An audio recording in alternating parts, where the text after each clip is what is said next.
Olá, você está no Fala Alep, o videocast da Assembleia Legislativa de Pernambuco. Eu me chamo Clarissa Falbo e já começo agradecendo a presença do nosso convidado de hoje, o psicólogo, pesquisador, professor, escritor, poeta, entre outras coisas, Severino Lepê Correia. Um prazer ter o senhor aqui hoje. Digo-lhe o mesmo. É Que um bom. prazer estar com vocês e com todos os vossos telespectadores e ouvintes. E para tornar esse programa mais acessível, professor, para convidar o maior número de pessoas para acompanhar a nossa conversa, eu vou me audiodescrever. Depois eu vou convidar o senhor a fazer o mesmo. Eu sou uma mulher branca, tenho cabelos e olhos castanhos, o rosto redondo, eu uso óculos e estou usando uma camiseta verde. O senhor quer tentar se autodescrever? Tentar, não é melhor me autodescrever. Então mande É, brasa. eu sou um homem negro, tenho barba e bigode, estou usando um filá, que é uma cobertura de cabeça africana. Estou usando no pescoço um ojá branco e uma camisa nigeriana amarela, azul e com alguns debruns é, pretos. O senhor está muito elegante, professor. Como sempre, todas as vezes que eu vejo o senhor aqui pela Alep, em outros lugares, em outras entrevistas, o senhor está muito bem vestido. Muito obrigado.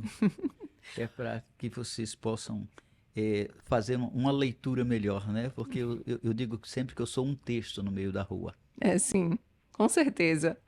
O senhor é psicólogo, o senhor fez mestrado em literatura E e interculturalidade. interculturalidade, o senhor fez doutorado em educação, o Uhum. senhor é escritor, é cantor, compositor, a gente vai falar sobre tudo isso, mas eu queria começar a nossa conversa falando sobre a sua infância.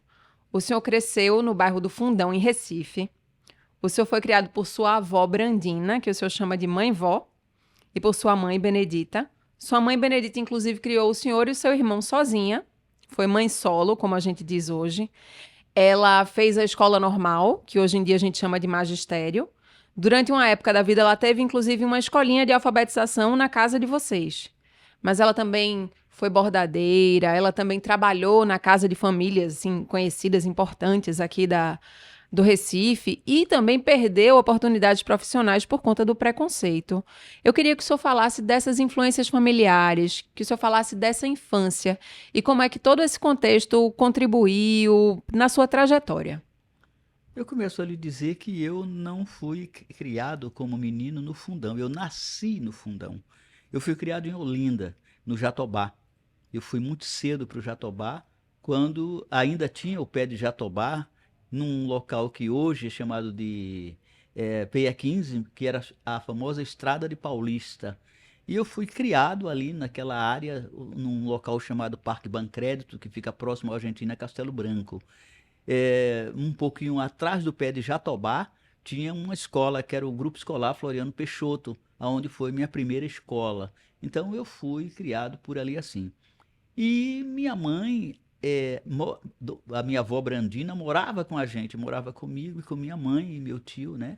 E depois é que nós fomos morar só. Minha mãe não fez o magistério, como algumas pessoas dizem, mas minha mãe fez o curso profissional. Existia no Recife a escola profissional feminina, que é que formava as meninas, né? Formava as meninas em vários ofícios. E minha mãe bordou a primeira toalha de etamine do Palácio do Governo, em Pernambuco. Quanto à questão de lavar, foi outra história quando nós já tínhamos ido morar em outros locais e que era uma questão de sobrevivência, né? Foi que ela foi lavar. Ela trabalhou dentro de alguns locais, ela trabalhou como bordadeira, ela bordou o enxoval do Dr. Jaime da Fonte. Quando ele ainda tinha terminado o curso, começou a ser médico e foi casar com dona Creuza, né? E mamãe foi quem bordou o enxoval. Naquele tempo tinha essa história de enxoval bordado, né? Foi quem bordou o enxoval. Quanto à questão dos empregos, né? Assim, o racismo foi sempre uma coisa muito louca para nós no Brasil, as pessoas negras. E algumas vezes minha mãe recuou, né? Minha mãe recuou diante de algumas investidas do racismo. E ela fez questão de criar a nós, a mim e a meu irmão, sempre estudando, né? Minha mãe era uma pessoa letrada para a época, né? Era uma pessoa que sabia muito ler, por isso que ela botou a escolinha, onde alfabetizava as crianças, e eu aprendi a ler aos 5 anos, né? Em casa, aprendi a ler. Quando eu fui para a escola, eu já sabia ler, porque eu tinha essa mania de professor já. No tempo, eu ensinava as crianças que iam para a escola da minha mãe, porque naquele tempo era o tempo da reguada.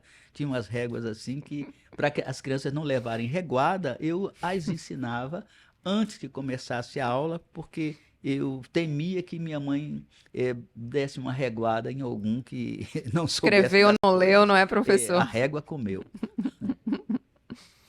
É Pois isso. é, e Dona Brandina foi a mulher que me ensinou muito, né? A minha avó Brandina, que a gente chamava mãe vó, morava conosco, né? Aquela matriarca que dizia, apontava as coisas, muito sábia, foi quem me ensinou a passar dor das pessoas através do sopro, me ensinou que existia o sopro quente e o sopro frio, eh, outras e outras histórias, alguns chás, foi ela quem me ensinou para fazer. Então, com Dona Brandina eu aprendi essas coisas. Com minha mãe eu aprendi a cozinhar, aprendi a bordar, aprendi a dançar, que minha mãe me ensinou a dançar de bolero até tango. Minha mãe era muito, o povo dizia que ela era o pé de ouro.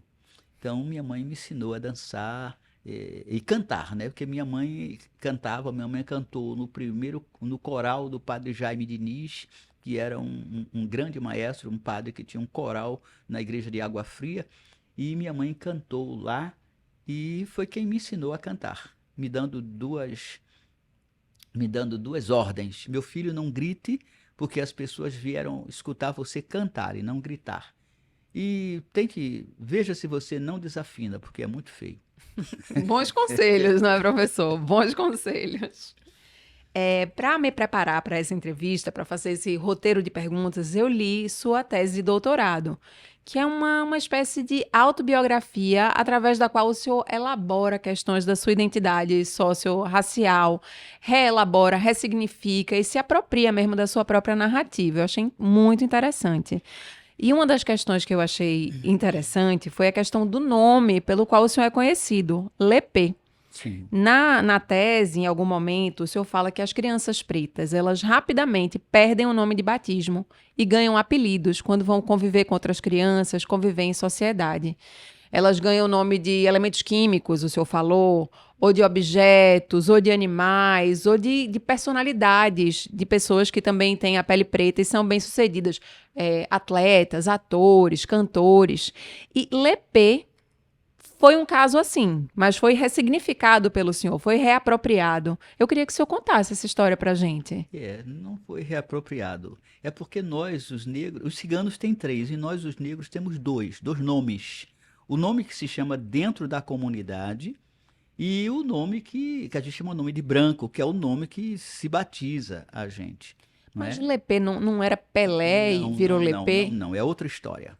Isso É. aí isso faz parte do imaginário das pessoas, por conta da disposição das letras. Uhum, Lepê significa força reunida em Yorubá, uhum, não é? Eu sou filho de um homem que veio da Burkina Faso e terminei encontrando um outro homem que me adotou como filho, eu o adotei como pai, que era um babalorixá, e Vamos falar Lepê sobre faz ele. parte do que a gente vai chamar de Oroncó, dentro da comunidade tradicional dos ritos ancestrais. Pelé era sempre foi um jogador, e que menino preto num bairro, eu morava num bairro em que na rua só tinham três negros, meu irmão, eu e outro menino lá, o Adinaldo, e cada um recebeu um apelido. Meu irmão era chamado de Lua, porque Lua era um jogador que ia no Santa Cruz, um jogador bem preto, e chamava o meu irmão de Lua. E eu tinha cabelo no tempo, tronfinha e tal, aí me chamavam de Nego Pelé, que eu não gostava, nunca gostei, Imagino. né? Nunca gostei, e aí eu não sabia quem era esse cara, e eu dizia mil impropérios quando me chamavam de Pelé. E você sabe, meu irmão até hoje é Luiz, né? O outro continuou sendo Edinaldo. E eu passei muito tempo carregando esse codinome de Pelé, porque eu não gostava. E todo apelido que você não gosta, pega. Aí é o que pega mesmo, né, Né? professor? Então, mas cheguei a um tempo que eu comecei a dizer que eu não queria mais ser chamado assim. E por isso eu levei até um tiro. Eu vinha no meio da rua e o cara me chamou de Nego Pelé e eu disse a ele, eu tenho nome, meu nome é Severino. Aí ele puxou o revólver, ainda disse o impropério, ainda disse para mim, porque não pode dizer palavrões na TV Aleph, mas ele chegou e disse, Severino uma porra, nego safado. Aí puxou o revólver e atirou em mim. Nossa, que absurdo. Então, veja, o negro no país, no Brasil, até o direito de ter o nome, né, ele não tem. Porque ele recebe sempre algum apelido, né? Por exemplo, ele é Mussu, ele é Fumaça, ele é Tisna, Tição, né? Ele é Galinha Preta, ele é Grafite, por exemplo. A gente não sabe, eu, por exemplo, não sei como é o nome do Grafite, aquele jogador, um jogador muito bom que a gente tem, mas ninguém sabe o nome dele, porque as pessoas, só porque ele é pretinho, chamam-no de Grafite. Então, eu sei que no tempo da gente não tem essa história de hoje tem que é bullying, né? Que as pessoas vão até para o psicólogo por conta disso. Não, no nosso tempo os apelidos eram apelidos, a gente resolvia na porrada. E quando a gente não gostava, né? Resolvia na munheca e ninguém morria, não, sabe? Apenas a gente brigava quando não queria os apelidos. Mas assim, eles tiveram sempre essa ideia de que nós éramos aquilo que eles queriam ser, que fosse, aliás. E nós não tínhamos os nossos nomes. Às vezes, pessoas que tinham nomes bonitos, mas... Então, Severino é um nome bonito. Lepê, Severino, que vem de severo, né? Que vem de severo, que significa austero, duro, correto, né? E Lepê, porque de repente eu encontrei uma pessoa, uma poetisa até, perdão, Uma amiga do senhor de faculdade. É de Natal, né? Mas que mora no Recife há muito tempo, que é Dione Barreto. E ela me disse, eu vou te chamar de Lepê. Aí eu me assustei, porque ela disse, você não gosta de ser chamado Pelé? Eu vou te chamar de Lepê. Aí eu me assustei, eu perguntei, cá comigo, como é que ela sabe disso? Que Lepê era meu nome de lá de dentro, né? Fiquei meio assustado, mas eu gostei. Aí eu cheguei em casa e perguntei ao meu pai se eu podia usar na rua aquele nome. E aí ele olhou para mim, olhou e disse, pode. Então foi uma coincidência mesmo que os nomes bateram, o nome de dentro e a ressignificação do apelido que o senhor não gostava. Não é ressignificação do apelido, recebi um novo nome. Ou melhor, pegou o meu nome de dentro e botou do lado de fora. Entendi. Porque a ressignificação seria outra história aí dentro, né? E aí eu passei a exigir que me chamasse de Lepê. Eu fui autorizado, né? Como eu tenho um outro nome que completa o Lepê, que esse eu não digo e ficou só lá dentro, aí eu usei só o primeiro, né, que é Lepê o tempo inteiro, e que hoje eu já estou para botar dentro do meu nome mesmo. Minhas filhas, né, eu tenho filhas e filhos que são Lepê, né, também, colocou lá dentro, Yassanã Lepê, eu tenho Yadirê Lepê, eu tenho Olubeniui Lepê, né? Virou um sobrenome, um nome de família. Virou um nome de família também aí dentro, a questão do Lepê. E às vezes mandam passagens aéreas para mim, né? Mandam passagens aéreas para mim, Severino Lepê, e quando eu chego lá, eu mostro a identidade. Aí não tem o Lepê ainda na identidade, mas como é alguma coisa de domínio público, aí eu levo o meu livro, por exemplo, o Caxinguelê, que tem Severino Lepê. Então, é domínio público, aí eles concedem a graça. Deixam o senhor embarcar. Me deixam embarcar. A gente vai falar mais sobre religiosidade, vai falar sobre os livros, sobre a família do senhor. Vamos conversar bastante. Eu queria falar sobre a entrada do senhor no movimento negro, que foi no final dos anos 70. O senhor me corrija, foi em 1979. Eu queria entender para o senhor o que é que significou essa entrada no movimento negro, o que é o movimento negro para o senhor e como tem sido essa trajetória desde então, do senhor nesse local. Eu sempre fui um negro em movimento. Não é Imagino. porque minha mãe sempre dizia para mim que era a única coisa que não podiam me roubar era aquilo que eu soubesse. E ela dizia: você é negrinho cadiceu, você cuidado com determinadas companhias e cuidado com determinados procedimentos, né? Porque vão sempre culpar você quando acontecer ou acontecerem algumas coisas erradas. Então você vai ter que zelar pelo seu comportamento, zelar pelos seus procedimentos. Então, e eu sempre, mas ela sempre prevenia, né, que eu era negro. Então eu sabia que eu era negro. E quando o movimento negro explode, né, a partir das lutas de libertação dos povos africanos, né, das nações africanas, e quando em 78 o movimento negro unificado contra a discriminação racial, que era a MNU-CDU, começa em São Paulo e que isso chega no Recife, esses burburinhos todos, de 79, que chegam ao Recife, é, como entidade, né? E aí eu estou aí junto com essas pessoas, onde nós fomos para o meio da rua, né, mostrar a nossa arte, mostrar a nossa cultura, mostrar as nossas sapiências, né? Foi muito interessante em 79, isso começa. Em 80, 81, a gente vai fundar o primeiro afoxé de Pernambuco, que é o Ilê de África, né? Junto com o Balé Primitivo de Arte Negra, com Zumbi Bahia, com Jorge Moraes, aquelas pessoas todas que fundadoras do movimento negro. E você não vai encontrar meu nome por lá, porque tem umas histórias lá que não botam meu nome nem nos afoxé, nas coisas todas. E aí, mas eu estava lá, né? A primeira música de afoxé aqui em Pernambuco eu fiz, né, que foi para o Axé Nagô, quando acaba o Ilê de África, entra o Axé Nagô e eu faço a primeira música do Axé Nagô, e que aí nós já estávamos, uma coisa bela, nós já estávamos estudando sobre os negros importantes da luta na África do Sul, em Angola, em Moçambique. Solano Trindade foi quando o Abiodun, o João Ferreira, trouxe para nós Solano Trindade, né, que morava ali da Rua Direita, esquina com Águas Verdes, ali perto do Pátio do Terço. Solano Trindade morava por ali e é tido como a ponta de lança da negritude brasileira. E aí funda-se o primeiro grupo de teatro também, aí negro, né? Então o movimento negro vai, na minha vida, ele vai fazendo com que eu possa fazer algumas coisas interessantes, como escrever poesias de negritude. O primeiro livro de poesia de negritude, aqui em 95, 93, aliás, foi o Caxinguelê, quando eu homenageei o Solano Trindade, escrevendo poesia de Vamos negritude, falar o sobre o Caxinguelê. Caxinguelê.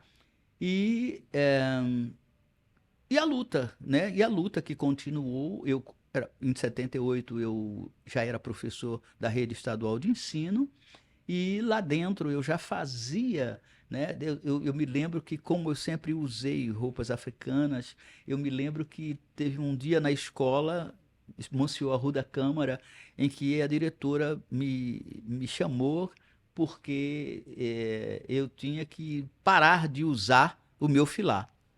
E um dos amigos disse: Lepê não usa filá porque acha bonitinho. Lepê usa filá porque isso faz parte dos ritos ancestrais, aquela coisa toda. Ela disse: mas não pode. Todos os meninos estão querendo entrar aqui nessa escola de boné na cabeça, de chapéu, de tudo, por causa do professor Lepê. E aí eu tive que chamar todos os meus alunos, convocar tudo dentro de um auditório e dizer para eles que porque eu estava usando a cabeça coberta, e dizer para eles que, como existia uma norma que não podia se entrar de boné, de chapéu, dessas coisas na escola, eu pedia que eles. Eu ficava muito feliz por eu ser uma coisa emocionante demais, né? Por eu ser a referência deles, mas eu pedia para eles usarem só no meio da rua. Quando fosse entrar na escola, eles tirassem. E assim foi feito, né? Então, é, tem essas coisas que o movimento negro me deu, essa reafirmação da identidade negra, como não só minha, mas da maioria dos negros pernambucanos, quando nós pudemos, quando nós pudemos ir para a rua, levando nossas entidades, entidades que eu digo é entidades políticas, Uhum. não é entidade no sentido de entidades espirituais, no sentido de questões religiosas. Entidades políticas, quando fundamos o nosso afoxé, nós fundamos as nossas bandas reggae, os nossos grupos de estudos femininos. Naquele tempo já existiam as mulheres se juntando, né? E nossos grupos de luta contra o racismo, né? Então, o movimento negro na minha vida é uma coisa que eu entrei no movimento. Eu não sei se eu entrei no movimento negro ou foi o movimento negro que entrou em mim. Foi um encontro. Foi um reencontro, Uhum. né? Foi um reencontro, porque de repente, dentro de cada negro, existe essa africanidade que o racismo faz questão de querer aplacar, querer amassar, querer adormecer. E muitos deles, as religiões europeias costumam sufocar essa negritude, essa negração, e eles passam a olhar a nós que assumimos mais isso como pessoas demoníacas, como pessoas do mal, quando é apenas um equívoco provocado na cabeça deles, né? Provocados pela influência, vamos dizer, nefasta do racismo. É. Eu queria falar com o senhor especificamente sobre religiosidade. Uhum. Seu percurso na religiosidade.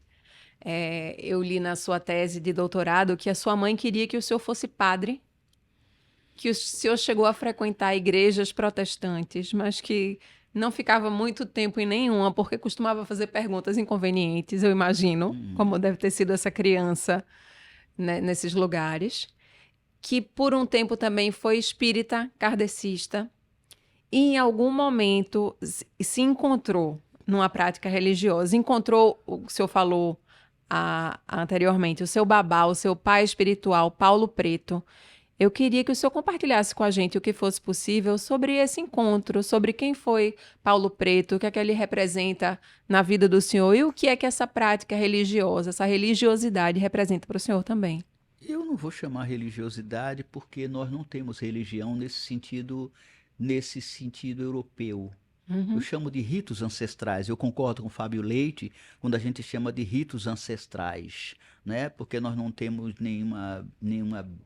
nenhum escrito para seguir e nenhuma coisa rígida para seguir, mas nós temos a ancestralidade que está dentro do culto, dentro dos ritos, né? Minha mãe, na verdade, não queria que eu fosse padre. Ela era católica apostólica romana, secretária de padre, porque um dia ela foi perseguida pelo governo de Agamenon Magalhães, que foi o maior perseguidor das religiões afro, ou dos cultos afro-brasileiros em Pernambuco, né? Agamenon Magalhães foi um desses grandes perseguidores, que a minha avó Fortunata teve que um encontro com ele no Palácio do Governo e bateu de cara com ele, e ela disse a ele que ele um dia ia procurá-la. E ele foi. Quando ele queria voltar a ser interventor, ele foi à casa dela e ela jogou para ele o oráculo, o búzio lá, e falou com ele porque ele precisava. Ele disse a ela que precisava voltar para mostrar ao povo de Santa Amaro, que jogou um bocado de ovo podre e tomate nele, para voltar para dizer que ele era Agamenon Magalhães. E ela avisou para ele que ele ia voltar, sim. Ele podia voltar, mas ele ia sair de pé para frente. Ele queria?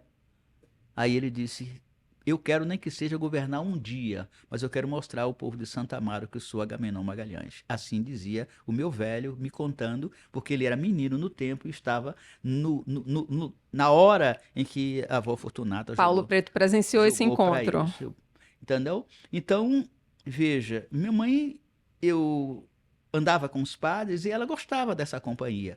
Mas ela disse sempre, ela dizia sempre que eu podia ser, eu fosse aquilo que eu quisesse. Ela era católica, me criou assim, me batizou e fez aquela coisa toda, mas assim, ela não queria em si que eu fosse padre, ela achava bonito. E eu fui para lá porque eu achava bonito andar com aquelas roupas grandes que os padres usavam, aquelas batinas, principalmente Dom Crisóstomo, que era um padre que tinha na Igreja do Monte, que quando ele andava montado numa motocicleta, né? Tinha uma motocicleta que as vestes A esvoaçantes, batina esvoaçava. branca, né? De Dom Crisóstomo. Então eu achava aquilo muito bonito, né? Eu só não gostava daquela batina preta, mas as outras, as batinas os hábitos dos franciscanos, desses outros que usam aquela marronzinha, o pessoal do Carmelo, eu gostei, achei muito bonito. Então, mas chegou um tempo em que eu disse, não, tem umas coisas que não respondia. E eu tinha muitos amigos que me levaram para alguns lugares, me levaram para igrejas protestantes, eu também fui, e lá eu fazia umas perguntas meio absurdas, né? Para os pastores, era muito O senhor absurda. lembra o que é que o senhor Um perguntava, dia eu professor? perguntei um dia eu perguntei ao pastor, eu disse, pastor, é o seguinte, o senhor me disse que eu estava lendo que Adão e Eva foram as primeiras pessoas do mundo. Ele disse, ah, meu filho, certo? Eu digo, então, que o casal teve 2 filhos, Caim e Abel. Ele disse, Caim matou Abel. Aí ele disse, sim. Eu disse, mas Caim foi para a cidade de Nod encontrar com seu irmão Sete. Aí eu lhe pergunto, como é que tinha uma cidade? Aí o pastor parou e disse para mim, olha, é melhor que você se afaste para você não ficar aqui jogando dúvidas na juventude. Você vai inspirar dúvidas na juventude. Então é melhor que você se afaste. Aí, e outras coisas que aconteceram que foram muito loucas nas igrejas evangélicas. E eu fui espírita, né? Eu comecei eu sempre gostei, eu sou espiritualista até hoje, sempre gostei dessas coisas espirituais, do místico. Então eu fui espírita kardecista, eu fui da Federação Espírita Olindense, de criar mocidade, de fazer palestras, né, de estudar espiritismo, sem negar e sem deixar de olhar lá dentro algumas coisas racistas que existiam, como por exemplo, os pretos velhos são espíritos atrasados, né, na visão kardecista, quando eu estudava, e as pessoas diziam, né? Porque não é o espiritismo que é ruim. Às vezes são algumas posturas dos espíritas, né? Que tem essa conotação. E alguns escritos que tem lá, que esses espíritos são de baixo calão, vamos dizer. Então, mas assim, mas a doutrina espírita, os ensinamentos espíritas são muito interessantes. Então eu fui, e fui um daquelas pessoas que também eu fui presidente do Vale do Amanhecer em Pernambuco, a Sociedade Cristã Vale do Amanhecer, tia Neiva era viva, eu fui o primeiro presidente, né, do Vale do Amanhecer, ainda tenho o diário oficial, com tudo mais, escolhi o terreno que hoje é na cidade de Tabajara, do Vale do Amanhecer, no meu tempo de presidência e tal. Depois eu me afastei também, e foi quando minha amiga Isolda me levou e eu conheci o José Paulo Nunes, que chamavam de Paulo Preto, porque lá no bairro tinha um outro Paulo que era branco. E tinha alguns outros procedimentos dentro da tradição que ele não concordava. Então ele fazia questão de dizer que ele era Paulo o Preto. Então todo mundo chamava Paulo Preto. E Paulo Preto foi esse. Dizem que todo ser humano tem. Eu lendo Carlos Castanheda, né?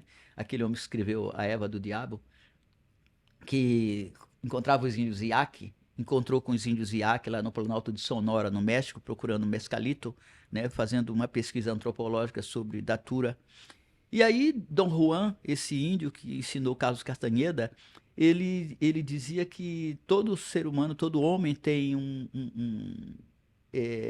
eu vou dizer, mas todo ser humano, quer dizer, todo homem, eu não sei se ele estava dizendo que era todo homem, um sexo masculino, ou que ele estava generalizando. Eu não gosto dessa generalização, porque existem homens e mulheres. Então, toda pessoa humana, né, eu vou dizer, tinha uma coisa interessante, tinha um mestre e um benfeitor, né? Então, o mestre é aquele que aponta o caminho e o benfeitor é aquele que abre as portas para o infinito. Eu tive essa sorte de encontrar o meu mestre, chamado Paulo também, que era Paulo Indemburgo, foi o homem que me ensinou o que eu sei em psicologia, e Paulo Nunes, o Paulo Preto, que abriu as portas para o infinito quando me trouxe, me ensinou as coisas de orixá, né? Que me ensinou as coisas de orixá, foi assim muito interessante, porque é como eu voltei a conhecer, né? Eu digo voltei a conhecer, porque aí eu pude me interessar a estudar língua iorubá, não somente, mas estudar outras línguas, como estudar quimbundo, estudar umbundo, que são línguas de negros bantus que chegaram ao Brasil em 1535, que eu acho que o Brasil e Pernambuco, principalmente, têm uma dívida muito grande com os negros bantus. Os Congo, Angola, Moçambique, que principalmente os Congo, Angola, que a gente fala quimbundo o tempo todo e não vê isso aí, né? Os Yorubás só chegaram no Brasil 300 anos depois e é como se predominassem, ficou um nagocentrismo e os bantos foram esquecidos. Você não vê em Pernambuco nenhum terreiro Angola propriamente dito, com inquice, né? As pessoas dizem que são Angola, mas elas cultuam orixá. Tudo bem, no Brasil tem umas ressignificações que são interessantes em relação a essas pessoas voltarem a cultuar as forças da natureza, mas dando a Imhotep o que é de Imhotep, do jeito que os outros dizem, dá a César o que é de César, eu devo dizer, dá a Akhenaton o que é de Akhenaton, né? Da Akhenaton o que é de Akhenaton, a gente é preciso nominar as coisas também e dizer de onde veio, para não ficar essa coisa solta.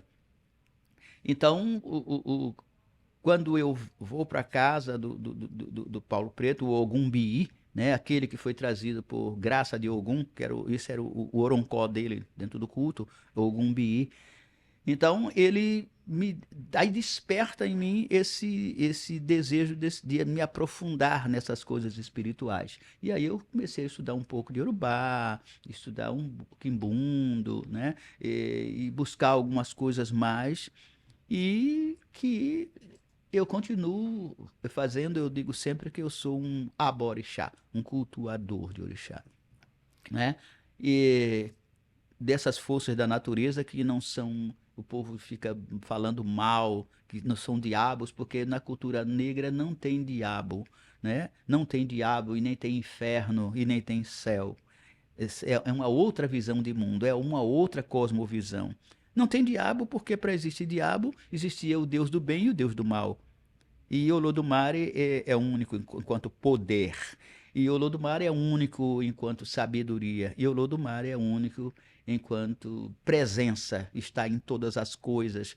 Para ter inferno, Deus também estaria dentro do inferno, porque senão não é onipresente, né? É assim que a tradição, os ritos ancestrais veem essa questão. Essa outra visão é uma visão da igreja dos católicos, ou que eles dizem de uma visão judaico-cristã que nós não temos.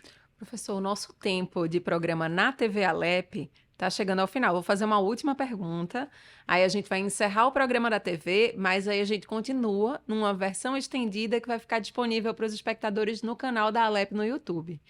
A última pergunta que eu tenho para te fazer no programa de TV é sobre a formação Alep racista. No mês de novembro do ano passado, que a gente comemora o mês da consciência negra, a gente teve um evento muito importante aqui na Alep, que foi a primeira jornada antirracista. E agora a gente está tendo uma formação continuada aqui na Casa Legislativa, para os servidores, para os funcionários, para os colaboradores, que é a formação Alep antirracista. E o senhor é um dos coordenadores dessa formação. Então, eu queria que o senhor explicasse que conteúdos vão ser trabalhados, a que informação os servidores da Alep vão ser expostos e quais os resultados que o senhor espera que venham dessa formação continuada. Olha, não é que eu não espero nada. Você não espera nada. Eu não espero nada, porque eu faço, né? Ótimo. Nós estamos fazendo. O Exaltino Nascimento, né, o superintendente geral, ele me chama em 2023, ele me chama em maio para conversarmos sobre um projeto que a gente só foi deixar o projeto em si em agosto, né? Nós viemos fazendo. Como eu não trabalho só, trabalho é uma visão africana de vida. Nós não trabalhamos sós. Então, eu tenho meus amigos que trabalham comigo, né? Então, o Ari, né, o professor Ari Luiz, que trabalha comigo desde 1973.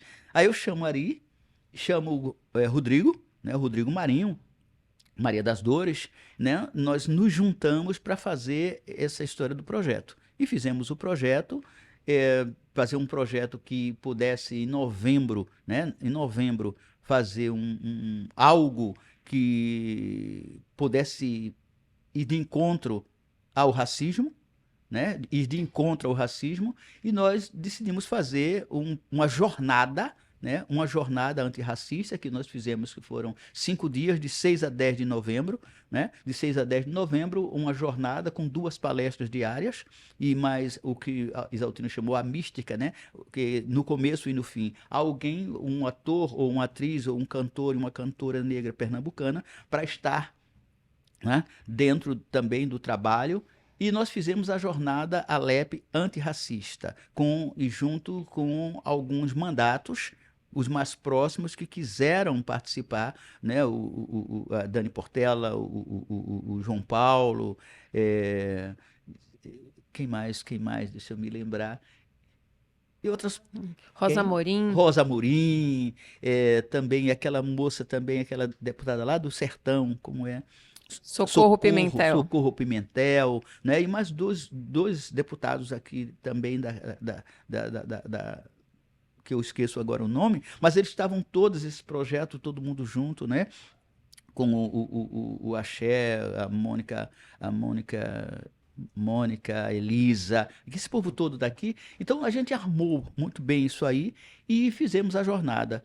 Nessa história da jornada, nasceu também o desejo de dar continuidade. E nós dissemos, então, vamos fazer então um curso, que é o curso de letramento racial e antirracismo para todos os funcionários da Assembleia Legislativa, porque estão o tempo todo vivendo com pessoas, né? Recebendo pessoas na casa, pessoas de todas as cores, de todos os níveis, e é preciso ter uma formação, uma capacitação nessa história e uma convivência também entre nós, entre os da casa, né? Uma convivência antirracista. E aí nasceu esse curso que está aí em voga até agora, né? Com aulas presenciais. E no dia 21 de março nós fizemos a Kizomba, que em Quimbundo significa, Kizomba significa festa, né? Porque nós festejamos lutando e lutamos festejando. Fizemos a Kizomba antirracista no dia 21 de março, e que foi uma lembrança dentro do 21 de março, que é o Dia Internacional contra a Discriminação Racial, e foi colocado pela ONU depois do massacre lá na África do Sul, né? Então, continua o curso. Nós estamos fazendo, o curso está indo muito bem, eu digo está indo muito bem, porque as pessoas falam muito bem do curso. Nós trabalhamos os conceitos, o racismo, o preconceito, estereótipo, essas coisas. O que é isso? E preparar as pessoas para o enfrentamento do racismo, né? Não é somente você dizer que não é racista, é você saber denunciar quando vê situações racistas, é também você preparar pessoas para não se submeter às investidas racistas, homens e mulheres. E nisso continua nesse primeiro semestre todo, vai até agosto, e depois vamos continuar esse curso online. Né? Vamos fazer esse curso também online, que é para atingir o maior número de pessoas. E quero dizer que a Assembleia Legislativa de Pernambuco é pioneira, né? Pernambuco tem essa história de pioneirismo, né? Nós tivemos o primeiro grito de república, uma série de coisas assim. Então, o quilombo que mais durou, e tudo bem. Então, Pernambuco tem as lutas libertárias, Pernambuco sempre sai na frente. E a Assembleia Legislativa de Pernambuco sai na frente entre a Assembleia Legislativa do Brasil, promovendo um curso antirracista, não somente para a sua casa, mas para a comunidade pernambucana. Então, isso para nós é muito importante. Obrigada, professor. O Fala Alep na TV Alep fica por aqui, mas se você quiser ver a versão estendida dessa entrevista, a gente ainda vai falar sobre literatura, sobre cultura, sobre vida pessoal do professor Severino Lepê. Você pode acessar o canal da Alep no YouTube, é o youtube.com/@assembleiape. Agora a gente segue a nossa versão estendida da entrevista com o pesquisador, cantor, compositor, psicólogo, Severino Lepê Correia, para os nossos espectadores do canal da Alep no YouTube. Professor Lepê, eu queria falar com o senhor sobre literatura. O senhor tem livros, o senhor é poeta, o senhor é escritor, a gente vai falar sobre a sua obra já já. Mas o senhor também, vamos falar sobre a sua obra, mas o senhor também é pesquisador de literatura. Sim. E aí eu queria que o senhor falasse da literatura de negritude, sobre questões de negritude, quando essa literatura se volta para reelaborar um imaginário cultural do povo de pele preta. Como, por exemplo, os romances ficcionais de autores e autoras africanas, não é? Eu queria que o senhor falasse sobre essa função da arte, aqui especificamente da literatura, de transformar mesmo a narrativa, se apropriar de uma narrativa que antes era ditada, né, por uma sociedade racista e que agora, né, sempre, mas agora através da literatura e com mais força, vai para a pena, vai para a escrita das pessoas pretas. E eu queria que o senhor indicasse para a gente autores, tanto estrangeiros quanto brasileiros, para que eu, as outras pessoas, o público do Fala Alep, possamos ler esses autores. Nossa, o senhor trouxe toda a sua biblioteca. Eu já quero ver tudo aí que o senhor trouxe. Não. Eu trouxe alguns. Eu já quero olhar todos os livrinhos. Lá em casa são 7.000. Nossa Senhora. E aí eu trouxe algumas coisas que é para a gente poder, se der tempo, a gente discute um pouco. Vamos Quando lá. eu fazia o doutorado, aí tem uma história lá que o pessoal dizia assim, não sei o que, tá um livro assim assado. Aí o professor Edilson dizia, e já vamos ver a bolsa de Lepê. Aí, Então né, essa bolsa biblioteca é eu famosa. puxava de dentro da bolsa alguma coisa. Sim, a literatura, esse negro sempre escreveu, né? E dizer que a escrita nasceu um dia desse, né? A escrita, a África não tinha escrita, esse é negócio de Hegel, que não tinha história, isso é negócio de alemão. Mas assim, esse negro sempre escreveu. E nos tempos mais atuais, quando em 78 a gente já escrevia algumas coisas, mas o pessoal formou um grupo naquele tempo chamado, o pessoal de vários grupos de resistência negra, que começou nos anos 70, que começaram nos anos 70, começaram a se juntar para escrever. E esse grupo que escreveu Cadernos Negros, né, aqui, Cadernos Negros, eu estou aqui com o Caderno Negro, esse aqui é o número 20, né, que é Cadernos Negros, esse aqui é de 1997. Esse aqui é de 97. E o senhor tem vários Volume escritos, né? 20. Participou de várias edições do Cadernos Negros. Sim, eu participei. Esse aqui, por exemplo, eu participo também. Esse aqui, porque é o seguinte: nós, nos anos ímpares, divulgamos contos. E nos anos pares, poemas. Uhum. Sempre foi assim, de 78 até hoje. Está vindo aí o Caderno Negro 45, Que ótimo. que é de poemas, né? Uhum. Então, de repente, Cadernos Negros fizeram, de repente, esse povo faz uma editora chamada Quilomboje, de onde saíram muitas pessoas, né? Quem escreveu com a gente, Conceição Evaristo, que hoje tem prêmios em todos os locais, foi de Cadernos Negros também, às vezes escreve. A Esmeralda Ribeiro, Márcio Barbosa, que sustentam até hoje.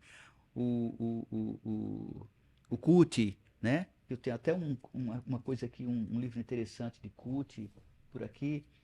E a gente continua escrevendo porque a literatura é uma dessas ferramentas que a gente usa tanto para falar de nós, como você disse, a minha tese era uma espécie de, não é uma espécie de, a minha tese é uma tese autobiográfica. É a primeira tese autobiográfica de aluno da Universidade Federal de Pernambuco, aonde eu escrevi, porque a primeira tese autobiográfica é de um professor o professor Edilson Fernandes, para se tornar professor titular, ele escreveu uma tese autobiográfica.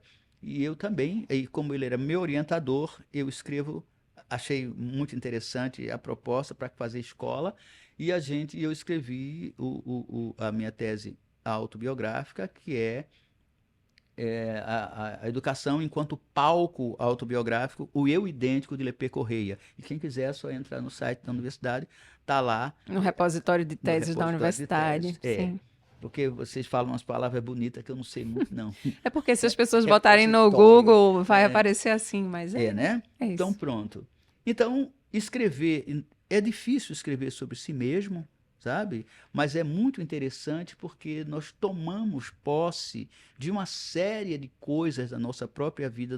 Aí sim, nós ressignificamos passagens de nossa vida e eu estou fazendo um estudo sobre automedialidade.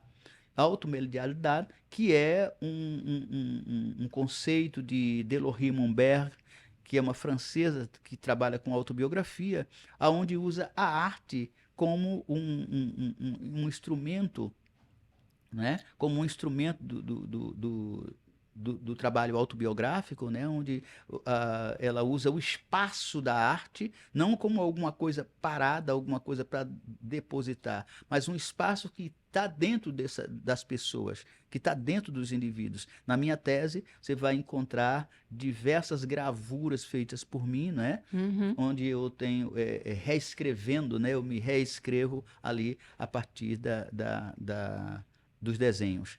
Então, eu faço uma pesquisa porque o meu mestrado em literatura e interculturalidade pela Universidade Estadual da Paraíba, porque eu entrei no departamento de letras da Universidade Federal de Pernambuco, mas tive alguns embates porque o racismo também me expulsou daqui, né? Eu tive que ir embora para outro lugar e foi muito bom para mim porque ir para um mestrado de literatura e interculturalidade me levou a alguns seminários internacionais e, por exemplo, hoje o Caxinguelê está no Instituto Ibero-Americano de Berlim, né? O Caxinguelê está no Instituto Ibero-Americano de Berlim. Caxinguelê, que é o primeiro livro que o senhor escreveu ou escreveu algum antes também? Esse é o primeiro livro que eu escrevi, o Caxinguelê. Esse é a segunda edição, a primeira edição é essa aqui, ó. Mostra aí para sua A câmera. primeira edição é essa aqui. Essa aí já é a segunda edição do Caxinguelê, aumentada, né? Que ele tá com mais poemas, Mostra aí de novo para a gente focar direitinho o Caxinguelê. né?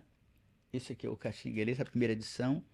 Então, que foi um poema de negritude, né? Uma homenagem que eu fiz a Solano Trindade. E me rendeu uma coisa interessante o Caxinguelê, porque a revista Callaloo, da Universidade Johns Hopkins, em Maryland, nos Estados Unidos, diz que Lepê Correia é um reinventor do passado sagrado na poesia afro-brasileira contemporânea, né? Eu fiquei, assim, um homem chamado Stephen White, veio a Recife num congresso e levou o Caxinguelê. E aí ele fez isso aqui, né, que está escrito aqui em inglês, você que gosta de ler Quer que eu coisas leia? em inglês, né? Reinventing the Sacred Past in Contemporary Afro-Brazilian Poetry.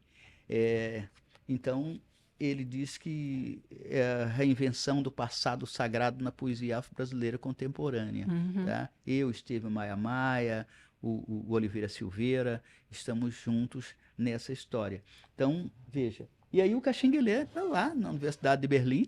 E além do Caxinguelê, o senhor tem um livro que fala de história, né? O Canoeiros e Curandeiros. Isso aqui foi minha pós-graduação em História e especialização em História de Pernambuco, em que eu escrevi Canoeiros e Curandeiros, Resistência Negro-Urbana em Pernambuco, século XIX. Século XIX. Quando eu falo do Preto Manuel, no tempo do cólera, ele curou o cólera, né?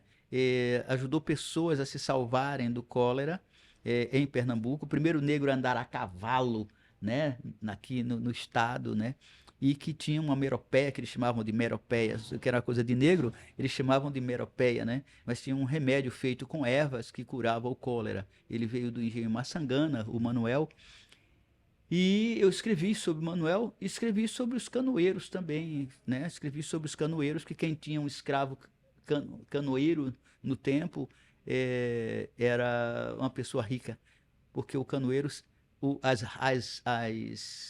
as ruas do Recife eram os rios Bibiribe e Capibaribe. As estradas do Recife eram assim. E o canoeiro sabia de todos os redemoinhos, as curvas, os buracos dos rios, tanto Capibaribe quanto Bibiribe, ainda sabia onde tinha água potável, né? E se tornaram muito perigosos, porque eles também usavam a canoagem para libertar os companheiros, né? Libertar os companheiros. Muito Isso é interessante. muito interessante. Tem umas coisas boas também descritas, que é do livro de Marco Carvalho, que é o Liberdade, né? Um livro que Marco Carvalho faz, de alguns quilombos, quando fala do quilombo de Catucá, né? Comandado pelo mestre Malunguinho, né? O quilombo de Catucá. E nessa brincadeira eu descobri que tinha um outro quilombo, que era o quilombo de Areia Branca, eu acho que é mais ou menos hoje onde é Maranguape, que era comandada por um negro chamado Zé Ramos. Eu estou querendo continuar essa pesquisa. Tomara que consiga. O senhor também é cantor, compositor, mas assim, o que me deixou bem impressionada foi descobrir que além de toda essa produção literária, acadêmica, artística, os desenhos que o senhor faz, o senhor também tem uma prole extensa. Hum. Quando eu entrevisto as pessoas aqui no podcast, no Fala Alep, eu geralmente falo da família, cito os filhos, os netos, e o senhor tem 9 filhos biológicos. Não, não. Tem os filhos de uma família estendida que adotaram o senhor como pai. Não, não. Conte aí pra gente como é a sua família. Porque você está dizendo que Me eu tenho corrija. muitos filhos. Não, eu tenho muitas filhas. Muitas filhas. Eu queria Eu citar tenho o nome filhos, das não, eu tenho meninas. filhos em número menor. E o resto São é 5 filha. filhas, 4 É. filhos. Aí É elas assim. não gostam de quando chama, quando enquadra, ou as Ah, quando enquadra diz que como são filhos. filhos, tem que ser filhas. Então, me desculpe, Crias, eu meninas. digo sempre as minhas crias. As As minhas crias. crias. Eu vou citar que eu vou precisar da ajuda do senhor, porque são muitos nomes. Vamos lá. É, Iainã. E aí, não. Aí tem Iale e Assanã. Iale e Assanã são minhas amiguinhas de infância. A gente fazia teatro infantil juntas. Um beijo pra vocês, meninas, se estiverem assistindo.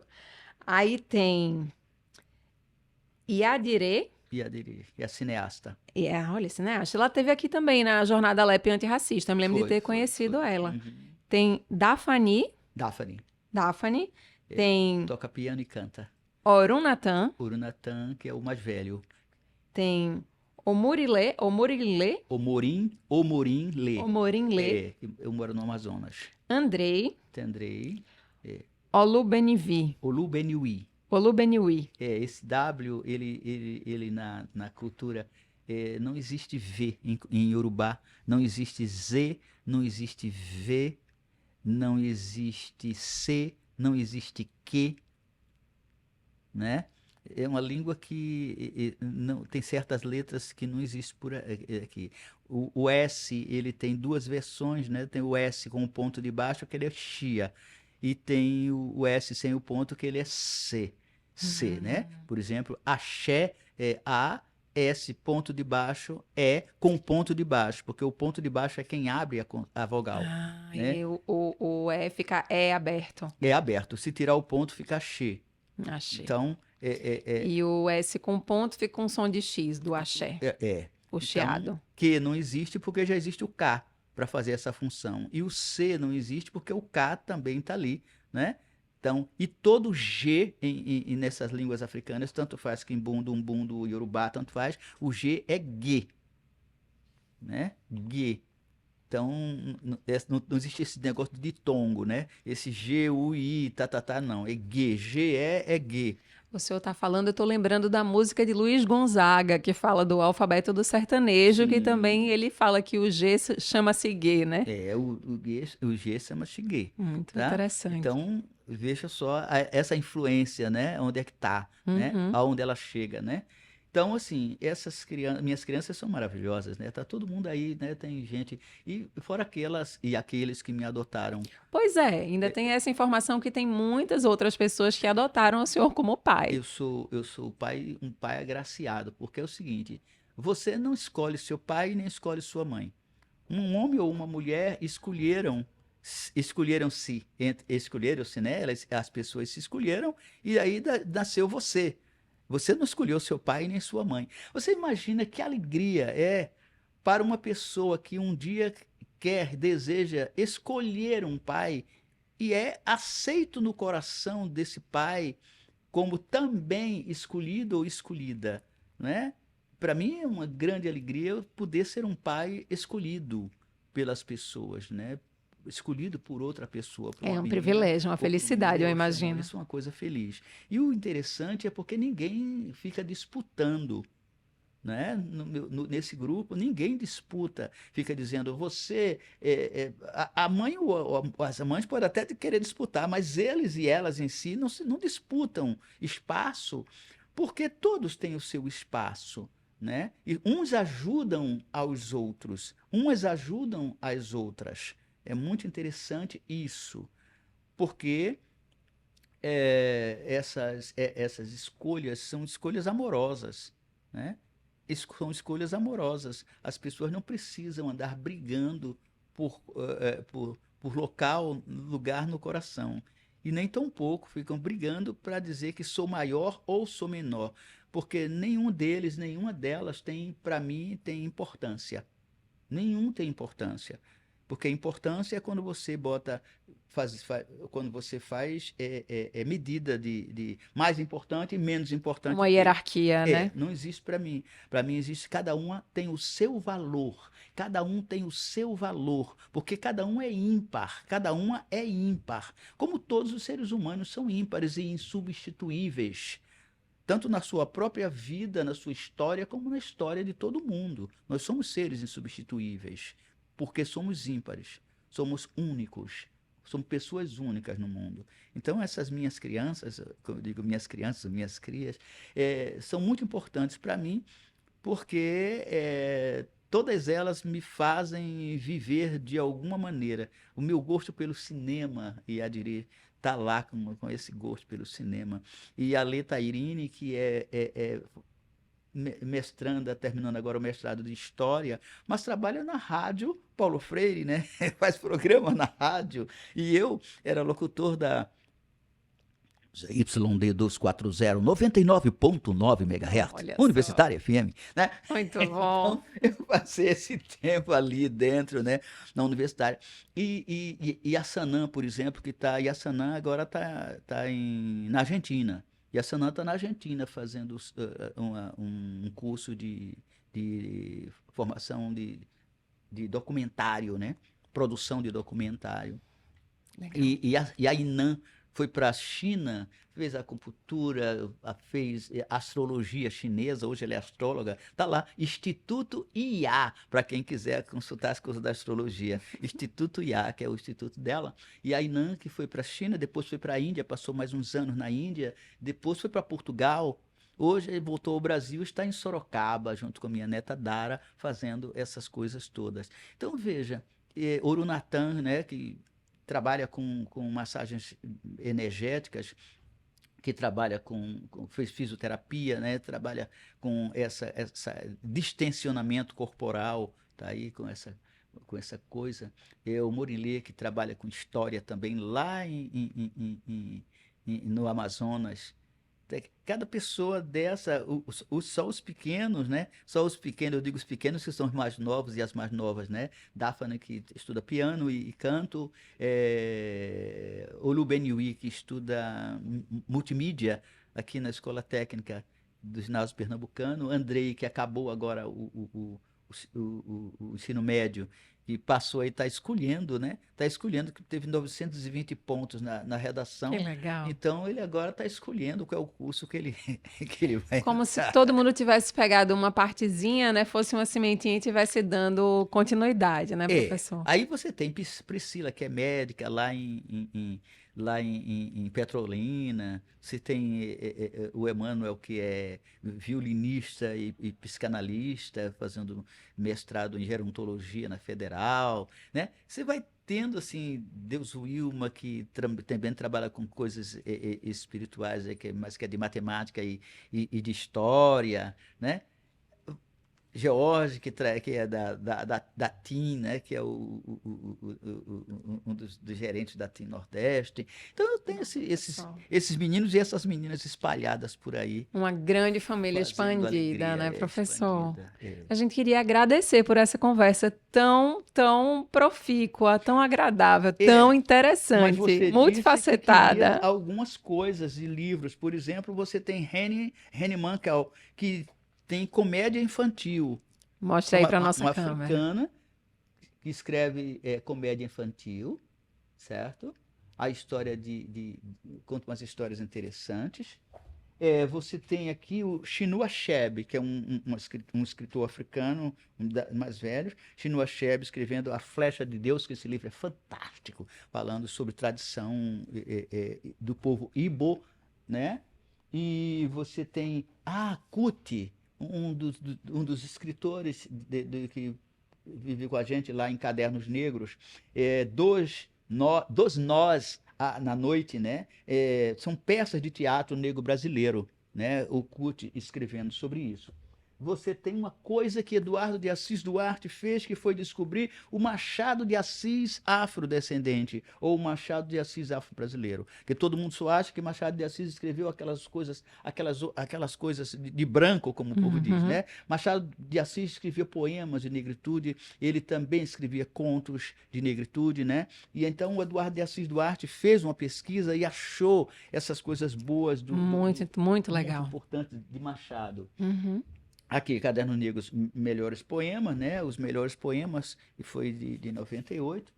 Você tem aqui um escritor que vai vir aqui, né? Estamos torcendo para que ele possa vir aqui na próxima jornada, em novembro, que é o Abdullah Sila, da Guiné-Bissau, que escreveu aqui A Última Tragédia, onde ele usa Ndani, que é uma personagem que representa a própria África se libertando, né? Se libertando. E você tem a primeira mulher a escrever um romance em Moçambique, A que foi Bolsa Biblioteca não. Paulina Chiziane, né? Maravilhosa, Que eu fiz na maravilhosa. minha tese, está lá, O Alegre Canto da Perdiz, né? Paulina Chiziane, a primeira mulher a escrever um romance em Moçambique e que lutou junto a Samora Machel nas lutas de libertação de Moçambique. Então, e aqui esse homem que é o Olho Soyinka, prêmio Nobel de Literatura, né? Mito, literatura e mundo africano, né?